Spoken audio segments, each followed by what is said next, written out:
Jake Morrison sat in his cell, staring at the strange purple walls. 3 months had passed since the Zalthor captured his ship. 3 months of being trapped in this alien palace, treated like some kind of pet in a zoo. The cell was nice enough, he supposed. Better than a dungeon. They gave him food, a bed, and even books written in English that their computers had translated. But it was still a prison.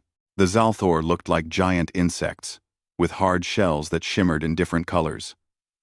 They stood on 2 legs like humans. But that was where the similarities ended.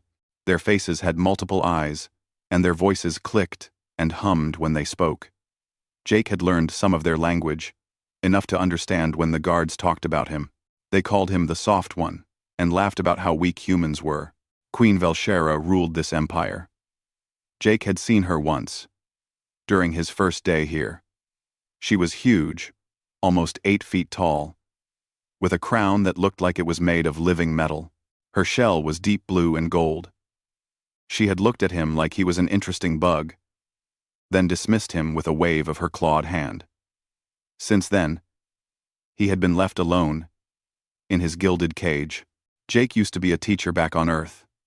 He taught history to middle school kids. That felt like another lifetime now. After his wife and daughter died in an accident, he couldn't stand being in that classroom anymore. Every child's face reminded him of what he lost. So he joined the Space Corps, volunteering for the most dangerous missions. He didn't care much about living or dying anymore. That's how he ended up here, captured during a mission that went wrong. The alarm started without warning. Red lights flashed throughout the palace, and Jake heard the guards shouting in their clicking language. Something was wrong. Very wrong. He pressed his face against the energy barrier that served as his cell door, trying to see what was happening. Guards ran past his cell, their weapons drawn. Jake heard explosions somewhere deeper in the palace. An attack? A rebellion? He couldn't tell. Then the barrier on his cell flickered and died. The power was out. Jake stepped carefully into the hallway, unsure what to do. Should he run? Where would he even go? A small figure darted around the corner and crashed right into Jake. He stumbled backward, catching the small body before they both fell. It was a child, a Zalthor child, much smaller than the adults, with a soft green shell that hadn't hardened yet. The child looked up at Jake, with wide, frightened eyes. "Please," the child said in halting English. "Hide." Jake's teacher instincts kicked in immediately. This was the prince. The child was terrified, shaking in Jake's arms. Okay, Jake said softly. "I've got you. Where can we hide?" The prince pointed down the hallway with a small claw. Jake picked up the child and ran. They ducked into what looked like a storage room and shut the door. Jake set the prince down gently and pushed some boxes in front of the door. It wouldn't stop armed soldiers, but it might buy them time. The child curled up in the corner, making small clicking sounds that Jake realized were sobs. Without thinking, Jake sat down next to him and put his hand on the small shell. It was warm, smoother than he expected. "Hey, it's going to be okay," Jake said. "What's your name?" "Kirvan," the prince whispered. "I'm Jake." "Nice to meet you, Kirvan." Jake tried to smile, though he wasn't sure if the child could understand human expressions. "Your mother is strong, right? She's the queen. I bet her guards are protecting her right now." Kirvan nodded slowly, but he was still shaking. Jake thought for a moment, then started talking. He told the prince about Earth, about oceans and mountains and forests. He described snow, which Kirvan had never seen. He talked about his old students, how they used to laugh and play games during recess. Slowly, the small alien child stopped shaking. "What is recess?" Kirvan asked. "It's a time when kids get to play and have fun. They run around, play games with balls, swing on swings. Just being kids. We do not play," Kirvan said quietly. "Playing is weakness." Jake felt his heart break a little. "No, buddy. Playing isn't weakness. It's how kids learn and grow. It's important. They sat in that storage room for 2 hours. Jake kept talking, telling stories, making up games with small objects they found in the boxes. He taught Kirvan how to play tic-tac-toe by scratching marks on the floor with a piece of metal. The prince laughed for the first time when he won a game, a strange, chittering sound that made Jake smile. Finally, the alarm stopped. Heavy footsteps approached the door. Jake stood up, putting himself between Kirvan and the door. The boxes were pushed aside, and royal guards entered with weapons raised. When they saw the prince safe behind Jake, they lowered their weapons slowly. "The queen wants to see both of you," one guard said in English. Jake picked up Kirvan, who clung to his shoulders. As they walked through the palace hallways, Jake saw broken walls and scorch marks from the battle. Whatever had happened, it had been serious. Queen Velshera stood in her throne room, surrounded by advisors and guards. She had a wound on her arm, purple blood seeping through the bandage. When she saw her son in Jake's arms, her multiple eyes widened. "Kirvan," she called out. The prince scrambled down from Jake and ran to his mother. They touched foreheads, a Zalthor gesture of affection that Jake had read about. The queen examined her son carefully, checking for injuries. Then, her eyes turned to Jake. "You protected him," she said. It wasn't a question. "Yes," Jake replied simply. The queen stared at him for a long moment. "Take the human back to his cell. I will decide what to do with him later." As guards escorted Jake away, he looked back and saw Kirvan watching him. The small prince raised one claw in what might have been a wave. Jake waved back, wondering if he would ever see the child again. 3 days passed before Jake saw Kirvan again. The guards came to his cell one morning and told him to follow them. They led him outside for the first time since his capture, into a massive garden filled with plants from dozens of different worlds. The air was warm and smelled sweet, like honey mixed with something Jake couldn't identify. Kirvan sat on a stone bench, surrounded by 3 tall Zalthor wearing formal robes. These must be his tutors, Jake realized. The prince looked miserable as one of them droned on in their clicking language. When Kirvan saw Jake, his whole body perked up. He started to stand, but one of the tutors placed a firm claw on his shoulder, forcing him back down. "You will wait here," a guard told Jake, pointing to a spot about 30 feet away. "The queen has ordered that you be allowed in the garden during the prince's lessons. You will not approach. You will not speak. You will simply exist." Jake nodded and sat down where he was told. He watched as the tutors continued their lesson. Even without understanding most of their words, Jake could tell they were teaching warfare and strategy. One tutor showed Kirvan holographic images of battles, pointing out tactics and formations. Another quizzed him on the weak points of different alien species. The third seemed to be teaching him about political manipulation and how to use fear to control subjects. It made Jake sick to watch. This was just a child, maybe 6 or 7, in human years. He should be playing and learning basic things, not studying how to destroy enemies and rule through fear. Every time Kirvan gave a wrong answer, the tutors would click their mandibles in disapproval, and the prince would shrink a little smaller. This routine continued for a week. Jake would be brought to the garden each day and forced to sit silently while Kirvan endured his harsh lessons. But something interesting started happening. After the tutors would leave, the guards would relax. They would chat among themselves, not paying much attention to Jake or the prince, and Kirvan would slowly edge closer to where Jake sat. On the 8th day, the prince finally reached Jake's bench. He sat down without saying anything, just close enough that their shoulders almost touched. Jake glanced at the guards, but they were busy talking and hadn't noticed. "Hey, buddy," Jake whispered. "How are you doing?" "Tired," Kirvan replied quietly. "Always tired. Always wrong." "You're not wrong. You're just learning. That's different. Master Zek says I am soft. Master Vel says I ask too many questions. Master Hin says I will be a weak ruler. Master Hin says, Master Vel. Master Vel says, I will be a weak ruler. Master Vel says, I will be a weak ruler. Master Vel says, I will be a weak ruler. Jake felt anger burn in his chest. They're wrong. Asking questions makes you smart, not weak. And being kind isn't the same as being soft. All kind? Kirvan tilted his head. A gesture Jake had learned meant confusion in Zalthor. Yeah. It means caring about others, treating them well, helping when you can. Like you helped me, the prince said. Exactly like that.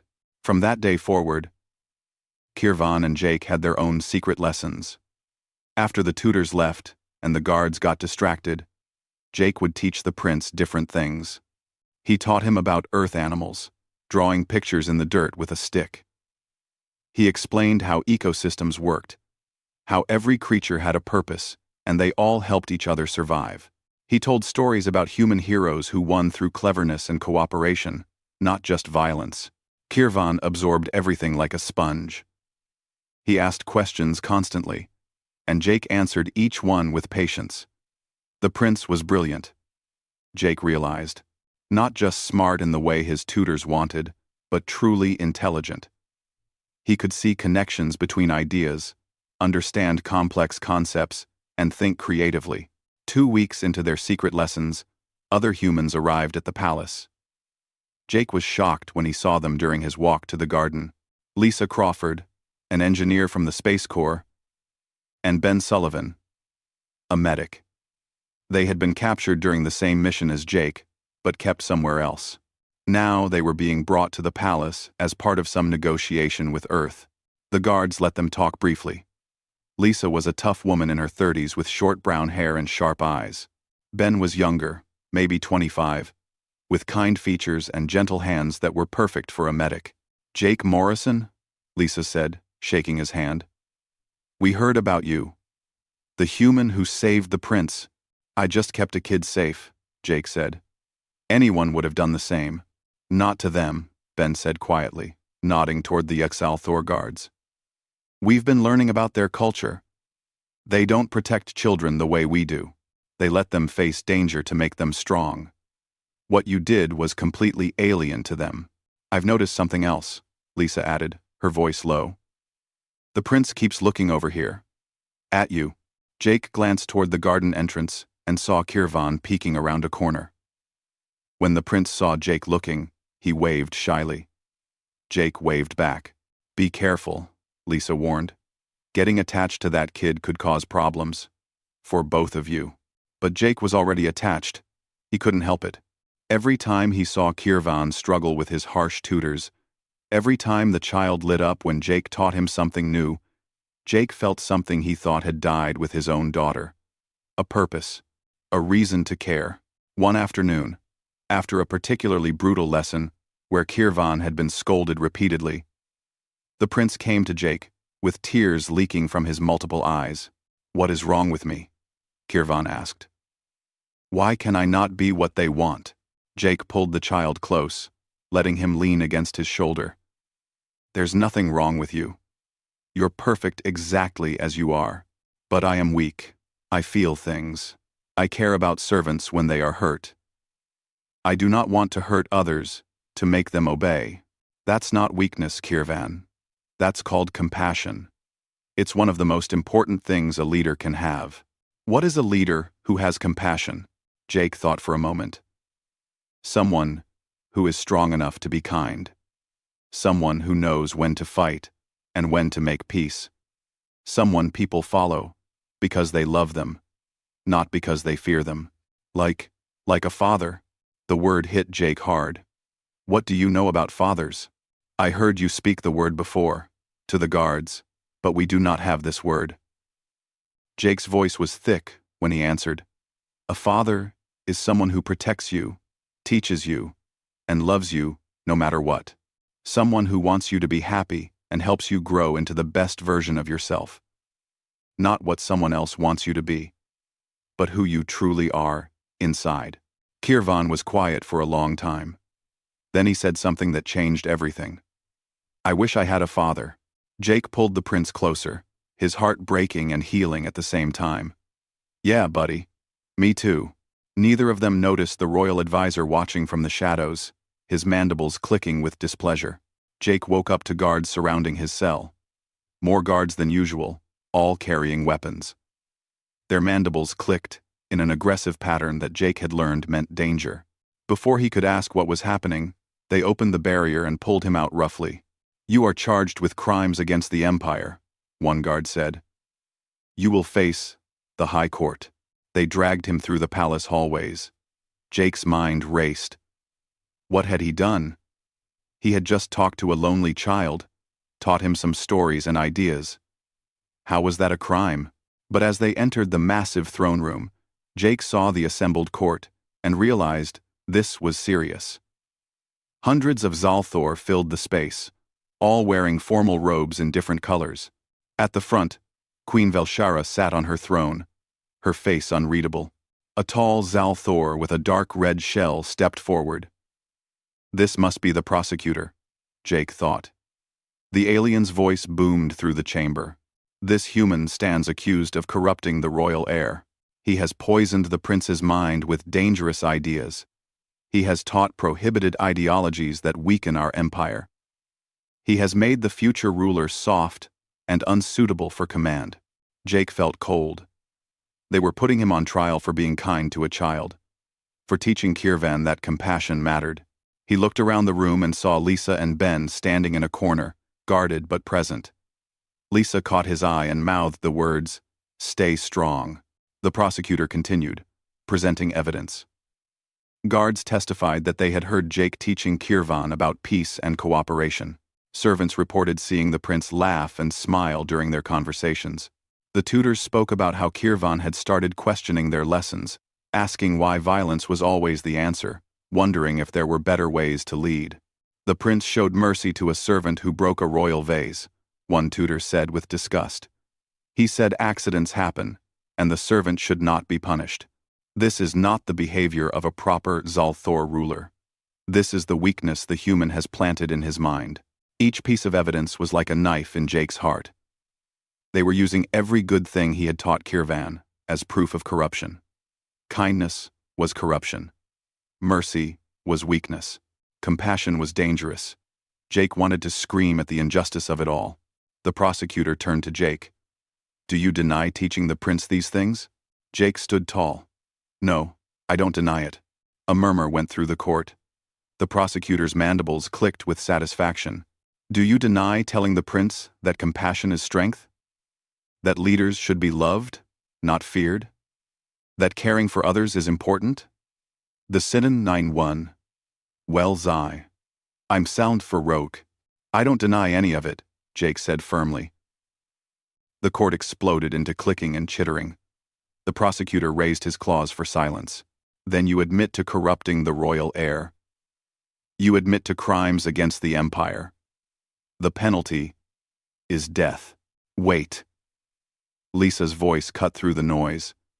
The guards tried to stop her, but she pushed forward. "Let us speak for him. We are his people.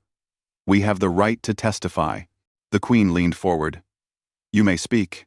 Lisa stepped into the center of the room, with Ben right behind her.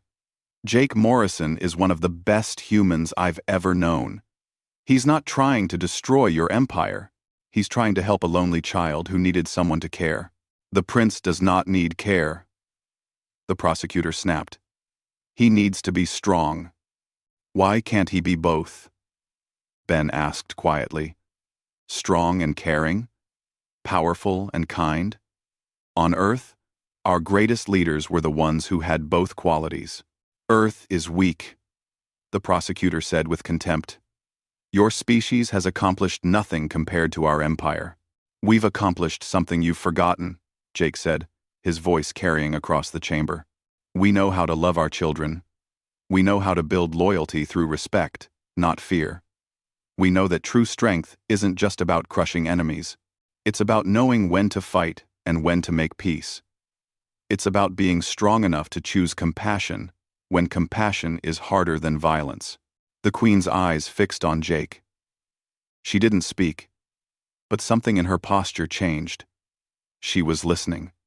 Really listening. Kirvan isn't weak because he cares, Jake continued.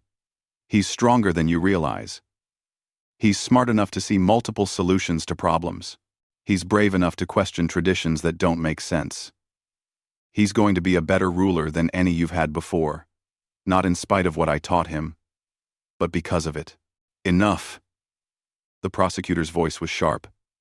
The court has heard enough lies from this creature. We demand judgment. We demand. The explosion shook the entire throne room.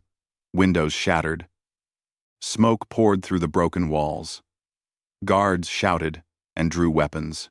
Through the chaos, armed ex-Zalthor in black armor stormed into the room. They weren't royal guards. These were rebels, traitors. Jake saw the leader immediately. It was Zelmoth, one of the Queen's advisors. The same one Jake had seen watching him and Kirvan in the garden. His mandibles were spread in a Zalthor smile that looked like a threat. The old ways end today, Zelmoth announced. The Queen who allows humans to corrupt our children will die. The prince who has been weakened by alien ideas will die. And the empire will be pure again. The throne room erupted into violence. Royal guards fought against the rebels. The nobles screamed and ran for exits. Jake saw the Queen push Kirvan behind her throne, trying to shield him with her own body. But there were too many attackers. They were closing in on the royal family. Jake didn't think. He ran. Guards tried to grab him, but he was smaller and faster. He dodged between fighting Zalthor, jumped over fallen bodies, and reached the throne just as a rebel raised his weapon at Kirvan. Jake threw himself in front of the prince. Pain exploded through his shoulder as the energy blast hit him instead of the child. He fell but managed to grab Kirvan and pull him close, covering the small body with his own. "Stay down," Jake gasped through the pain. "Don't move." Another blast hit the wall above them, raining debris down on Jake's back. He curled tighter around Kirvan, feeling the prince trembling beneath him. More pain. More explosions. Jake's vision started to blur, but he didn't let go. He would protect this child with his last breath if he had to. Suddenly, Lisa was there with Ben. They had grabbed weapons from fallen guards and were fighting alongside the royal soldiers. More guards rallied around the throne, finally pushing the rebels back. Jake heard Zelmoth screaming orders to retreat. The battle was turning, but Jake couldn't hold on anymore. The pain was too much. He felt himself falling, his grip on Kirvan loosening. The last thing he heard before darkness took him was a small voice crying his name. Jake woke up in terrible pain. Every breath hurt. His shoulder felt like it was on fire. When he tried to move, gentle hands pushed him back down. Ben's face came into focus above him. "Easy," the medic said. "You took 2 direct hits and got buried under half a wall. You're lucky to be alive." "Kirvan?" Jake's voice was barely a whisper. "The prince is fine. You saved his life." Ben's expression was strange, a mix of respect and worry. "The Queen wants to see you. Today." "The court is reconvening."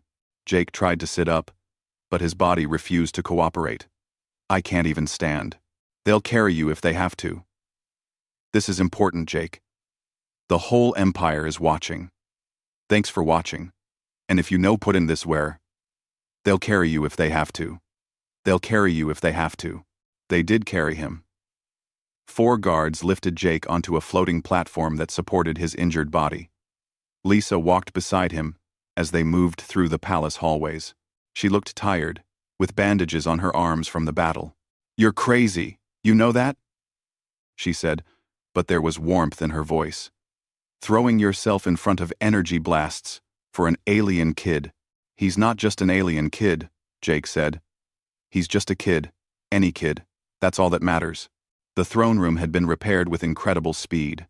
The broken windows were sealed, the debris cleared, but the room was packed with even more Xalthor than before. Every noble in the Empire seemed to be present, along with representatives from other alien species that Jake didn't recognize. The weight of all those eyes made Jake's pain feel even worse. Queen Velshara sat on her throne, her arms still bandaged. Next to her throne was a smaller seat, where Kirvan sat, looking tiny and scared. When the prince saw Jake being carried in, he tried to stand, but the queen placed a claw on his shoulder, keeping him seated. At the front of the room, chained and surrounded by guards, was Zelmoth and his followers. The advisor's shell was cracked in several places, and one of his arms hung uselessly at his side, but his eyes burned with hatred as he stared at Jake. The queen stood, and the entire room fell silent.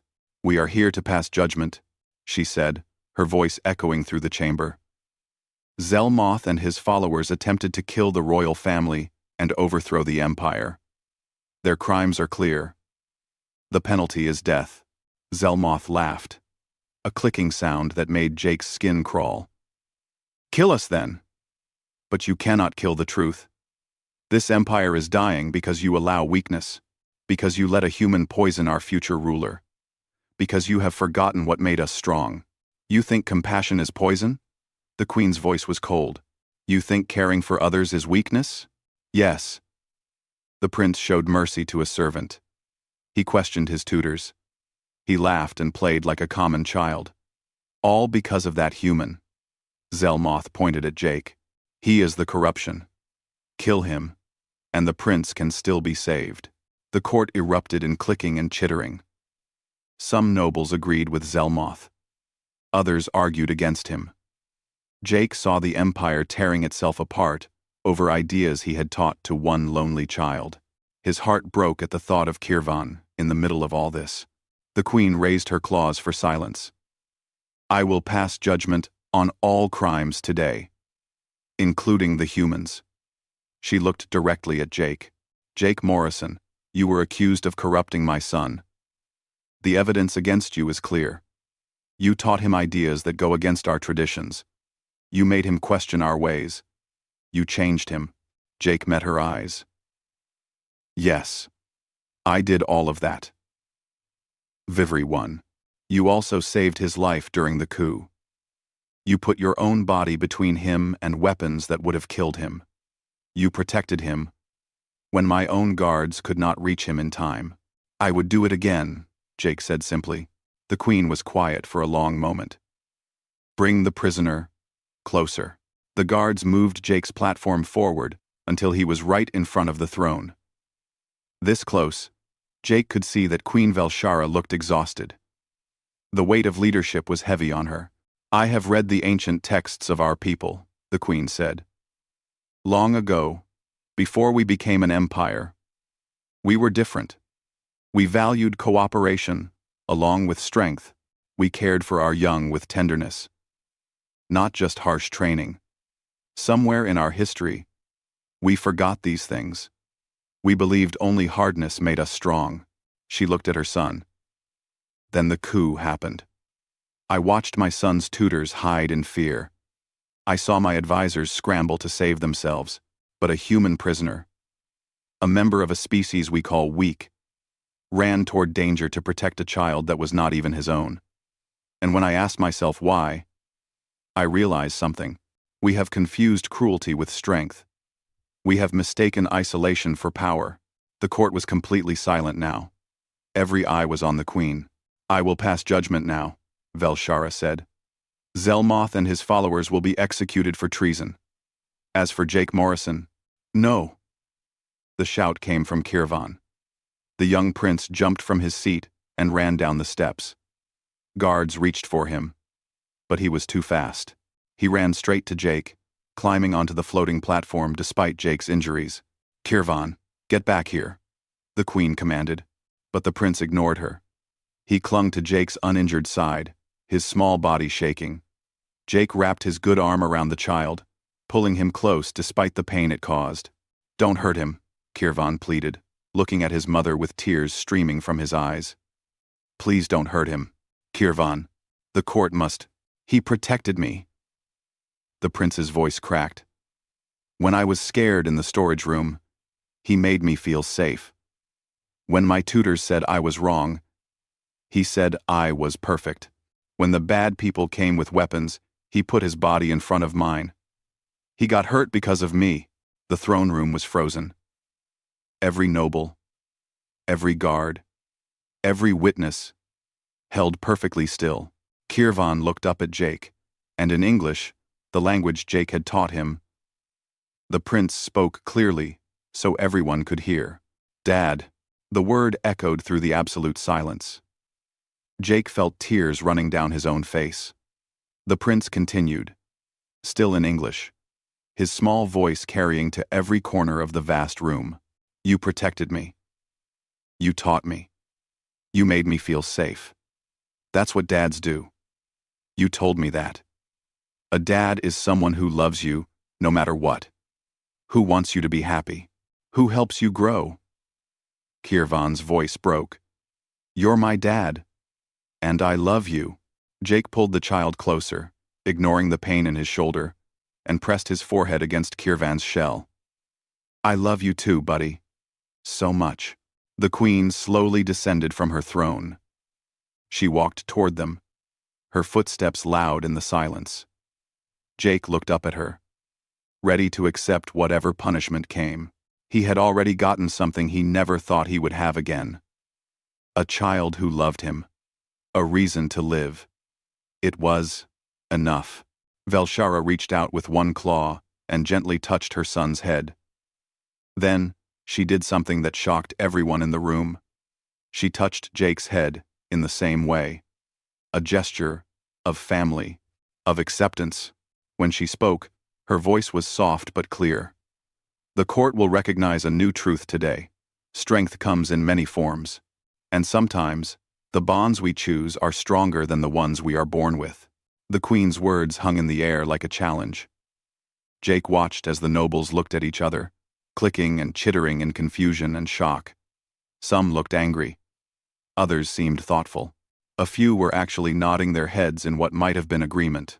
Velshara turned to face the full court, her hand still resting protectively on Kirvan's shell. Jake Morrison, I pardon you of all charges. More than that, I offer you a position in this court as the official mentor and guardian of the prince. If you accept. Jake looked down at Kirvan, who was staring up at him with hope shining in his multiple eyes.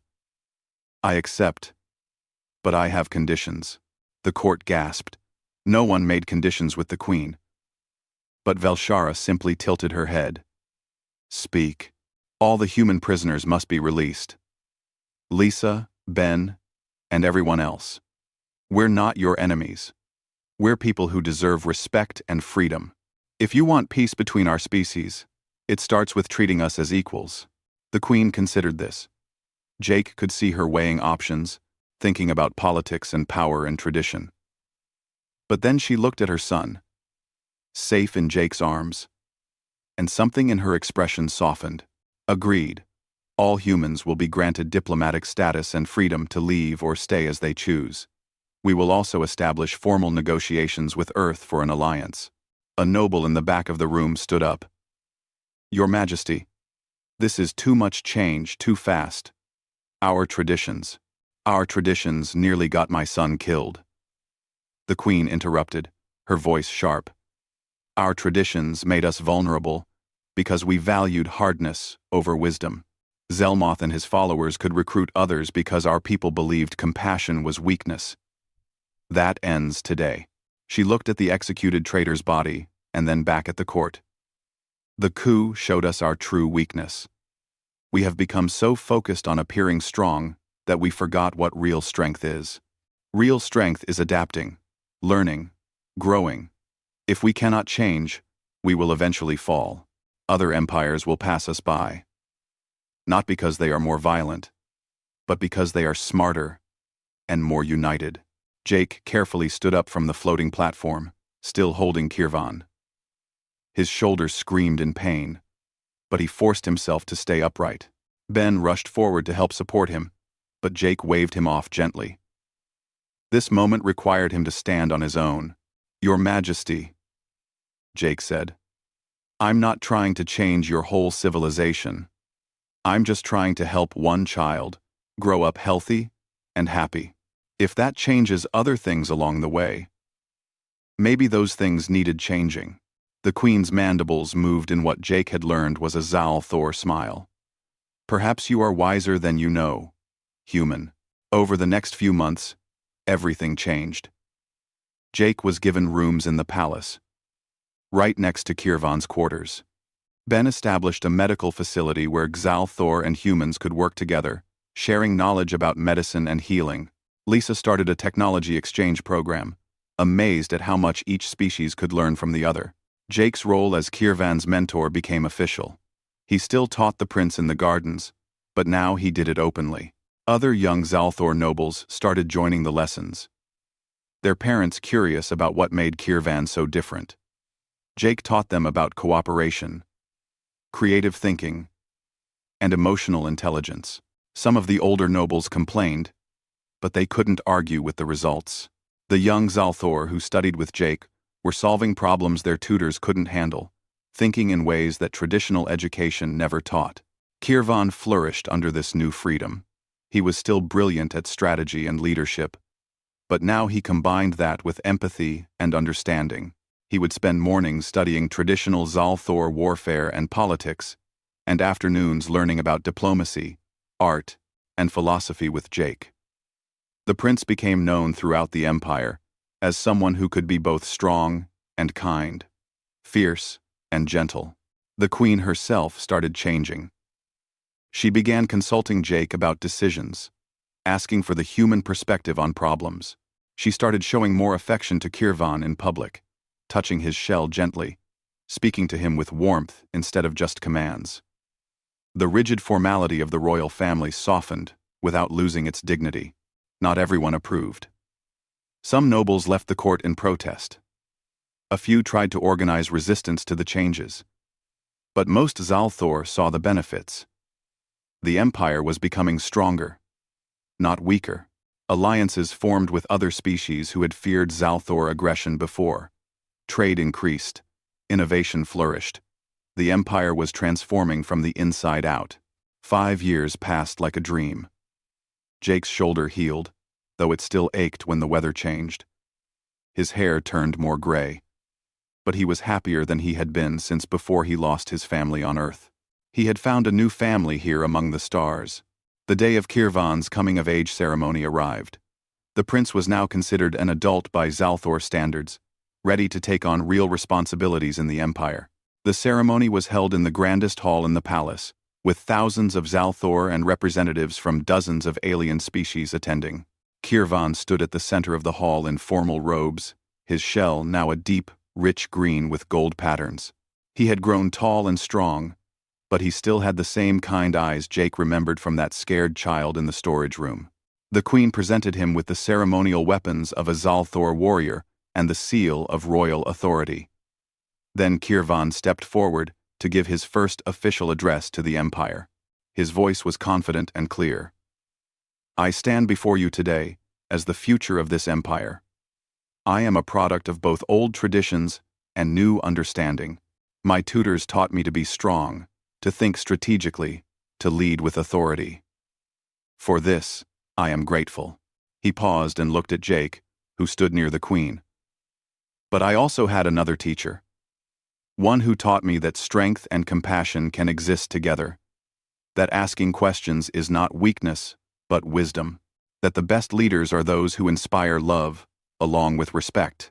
Kirvan turned back to the assembled crowd. "Our empire was built on conquest and power.